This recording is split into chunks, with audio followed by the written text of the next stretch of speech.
Assalamualaikum warahmatullahi wabarakatuh. Kami dari kelompok B3.1 akan menjelaskan mengenai asuhan gizi pada penyakit ginjal kronik dengan anggota Hesi Nur Santiarosa, Azura Wahyu Dewanti, Raisa Nismara, Fitri Ayu Raharjo. Mari kita mulai.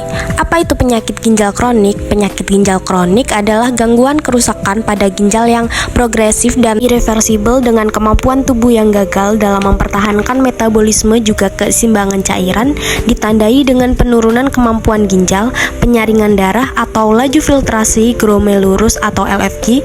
Pasien dengan PGK seringkali tidak mengalami gejala atau tanda hingga fungsi ginjal tersisa kurang dari 15%. Faktor penyebab dari PGK yaitu diabetes mellitus, hipertensi, obesitas, merokok, penyakit autoimun atau gangguan ke sistem kekebalan tubuh, batu saluran kemih, obstruksi atau penyumbatan saluran kemih, infeksi sistemik, riwayat keluarga, penderita diabetes mellitus, hipertensi, dan PGK. Apa sih tanda dan gejalanya? Yang pertama, ginjal dan gastrointestinal. Akibat dari hiponatremia akan timbul hipotesis, mulut kering, penurunan tugor kulit, kelemahan, fatigue atau kelelahan, mual, penurunan kesadaran, dan nyeri kepala hebat. Yang kedua, itu adanya pembengkakan pada setiap bagian tubuh. Yang ketiga, penurunan urin output. Yang keempat, kardiovaskuler, terjadi hipertensi, apnia atau laju detak pada jantung, edema periorbital, dan edema perifer. Kelima, respiratory system, terjadi edema pulmonar, neuripleura, dan sesak napas. Yang keenam, gastrointestinal, terjadi inflamasi dan ulserasi pada mukosa gastrointestinal karena stomatitis, ulserasi, dan pendarahan gusi. Yang ketujuh, integumen, yaitu kulit pucat, adanya purpura, ekimosis, dan petechiae. Yang kedelapan, neurologis, adanya neuropati perifer, yaitu nyeri gatal pada lengan dan kaki. Kesembilan, endokrin, terjadi infertilitas, penurunan libido, dan amenorrhea. Kesepuluh, bau mulut tidak sedap. 11, muskuloskeletal, nyeri pada sendi dan tulang, dan demineralisasi tulang. Pada asesmen, pengukuran antropometri yang diukur yaitu berat badan, tinggi badan, lingkar lengan atas, dan juga tinggi lutut. Pada pemeriksaan fisik atau klinis meliputi kesadaran umum atau KU, kesadaran, suhu, tekanan darah, respirasi rate, sesak nafas, nafsu makan menurun, mual, dan juga muntah. Pada pemeriksaan asesmen biokimia, pertama yaitu pengecekan urin dengan volume kurang dari 400 ml per 24 jam atau oliguria atau urin tidak ada dalam kurung anuria. Warna secara abnormal, urin keruh, berat jenis urin kurang dari 1,015. Natriumnya lebih dari 40. Protein derajat tinggi proteinuria, terdapat ODM 3-4 secara kuat menunjukkan kerusakan glomerulus. Pada darah, nilai BUN 20-50 mg per desiliter masuk dalam kategori azotemia ringan. Pada level lebih dari 100 mg per desiliter masuk dalam kategori kerusakan ginjal berat. Pada BUN lebih dari sama dengan 200 mg per desiliter masuk dalam gejala uremia. Lalu pada nilai serum kreatin lebih dari sama dengan 4 mg desiliter terjadi adanya kerusakan ginjal serius. Yang ketiga, sel darah merah menurun yaitu pada HB, HCT, eritrosit. Keempat, GDA, pH menurun, asidosis metabolik kurang dari 7,2.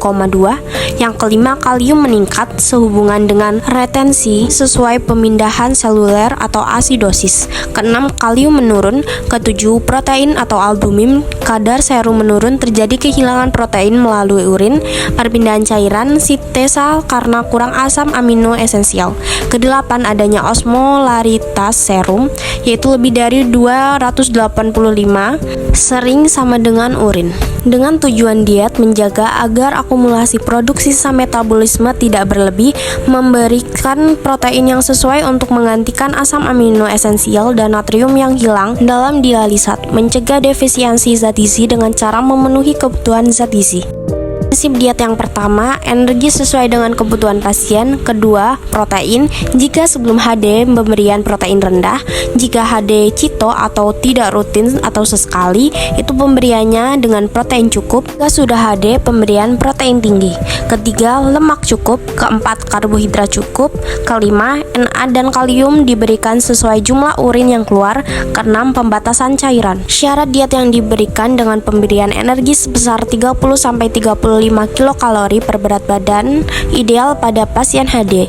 Protein rendah 0,6-0,8 gram per kilogram berat badan.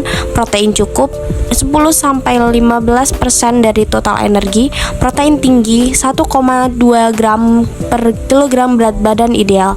Karbohidrat cukup, sisa perhitungan protein dan lemak 55-70%, lemak 15-30% dari total energi. Natrium 1 gram untuk setengah liter urin. Apabila tidak ada urin yang keluar, natrium 2 gram.